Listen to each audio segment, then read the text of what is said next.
여러분 안녕하십니까? 오늘은 백신에서 나온 이 mRNA가 잠재적으로 DNA를 변형시켜 변화를 일으킬 수 있다는 증거가 미국 상원에서 최근 열린 코로나 백신 입구와 암 사이의 연관성과 그리고 의학 및 과학 정보의 적극적인 은폐에 대하여 이야기해 보겠습니다. 미국 상원에서 열린 이 청문회는 매우 중요하지만 주류 언론에서 제대로 논의되거나 보도되지 않았고 그래서 많은 사람들은 그런 일이 있었는지조차 모릅니다. 이것이 비열한 그들의 일하는 방식입니다. 진실을 밝히는 보도는 언론이 자세히 보도하지 않고 흘려버리고 선동질해야만 하는 일엔 목숨 걸고 선동질합니다. 오늘은 앵커스 다글래시 교수님의 증언을 들어보려 합니다.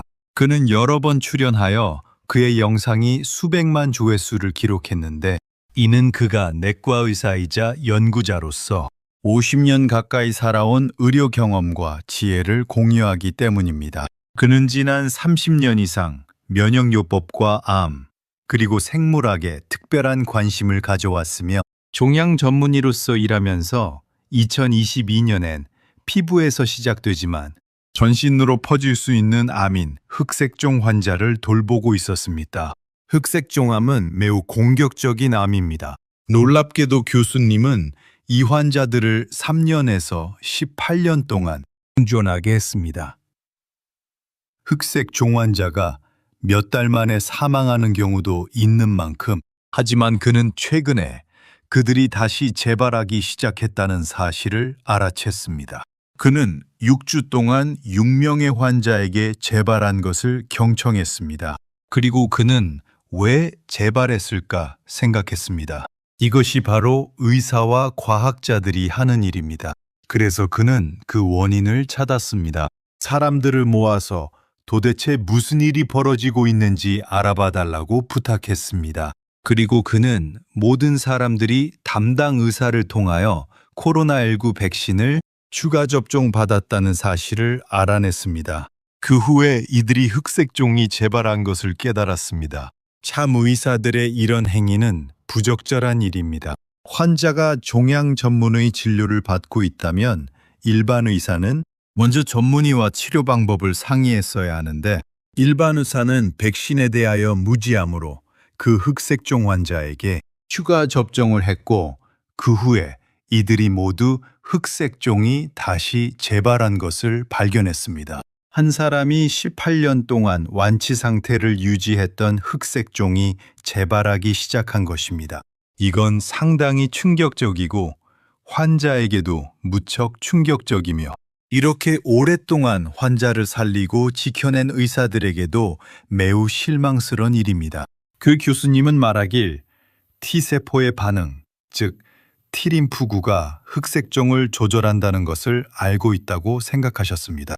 그래서 이 환자들의 흑색종이 조절된 이유는 그가 흑색종을 억제할 수 있는 조건을 최적화했기 때문입니다.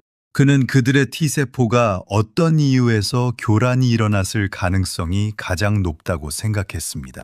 그리고 그 원인이 그들이 추가로 접종했던 백신이 T세포의 생리 기능을 교란시켜서 T세포의 억제를 초래했다는 것을 알았습니다. 또한 그는 림프구가 사용하는 면역 글로불린의 종류가 바뀌었다는 사실도 발견했습니다. 감염이나 바이러스 감염, 암과 싸우는 면역 글로불린에서 감염을 억제하는 면역 글로불린으로 바뀐 것입니다. 이제 여러분은 두 종류의 면역 글로불린, 즉 이러한 면역 단백질이 모두 필요합니다.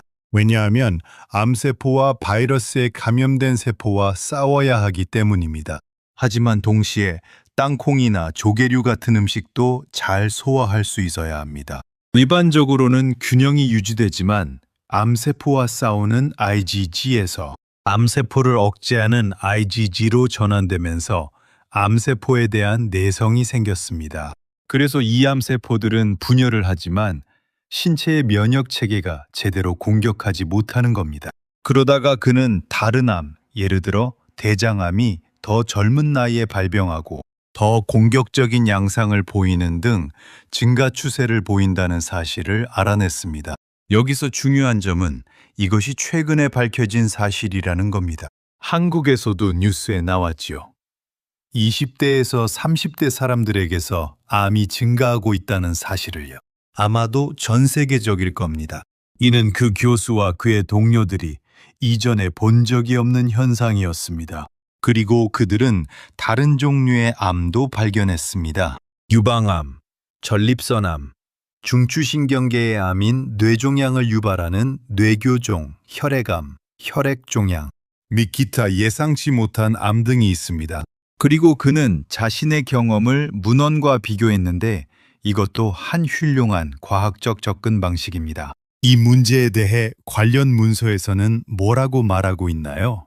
그는 mRNA가 세포질에서 세포핵으로 다시 이동하여 세포의 DNA에 통합될 수 있는 최소 12가지 메커니즘이 있다는 것을 발견했습니다.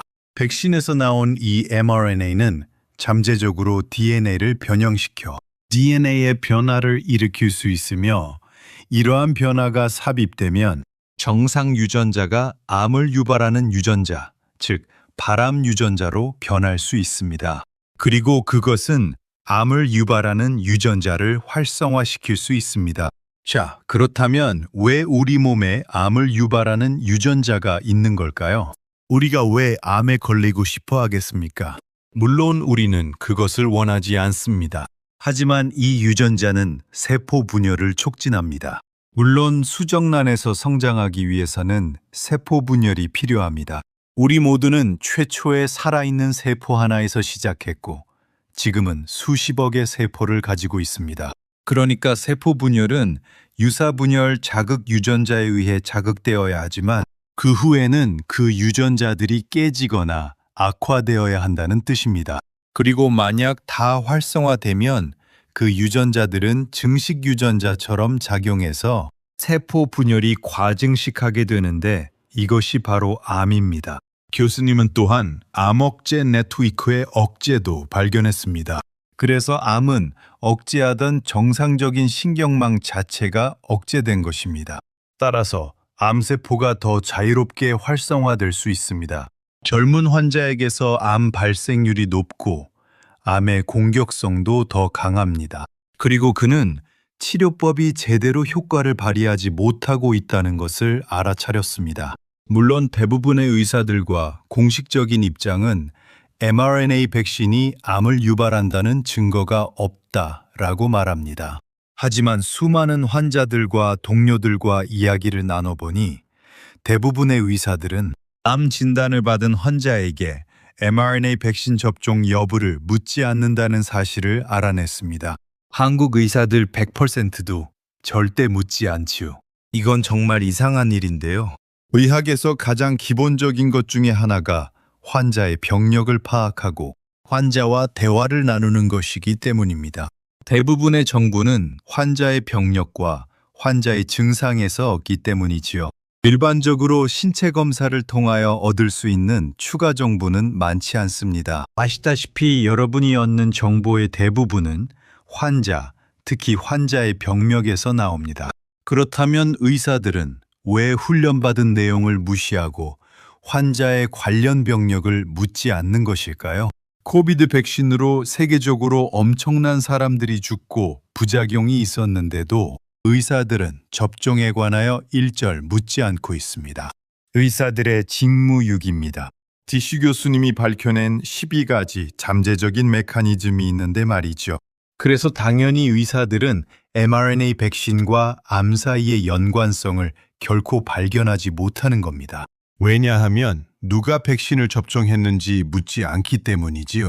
그것도 성분이 불확실하다는 것도 의사들이 다 알 텐데 말이죠.